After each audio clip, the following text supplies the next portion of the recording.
بنی اسرائیل کے کن مشہور پیغمبروں کو کتابیں ملیں؟ بنی اسرائیل کے اندر صحائف تو ہزاروں کی تعداد میں آئے جو مختلف اسرائیلی روایات کے اندر بیان کیے گئے،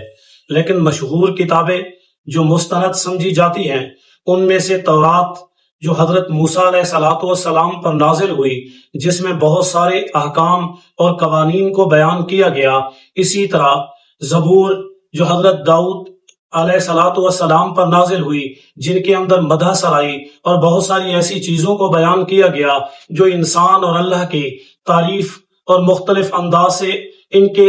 زندگی کی ضروریات کو بیان کیا گیا۔ اسی طرح انجیل جو حضرت عیسیٰ علیہ السلام پر نازل ہوئی، جن کے اندر ان دونوں کتابوں میں سے بھی کچھ احکام بیان ہوئے اور کچھ اس زمانے کے لحاظ سے حضرت عیسیٰ علیہ السلام کی قوم پر بھی احکامات نازل ہوئے۔ یہ 3 مشہور کتابیں ہیں اور باقی صحائف بھی نازل ہوئے۔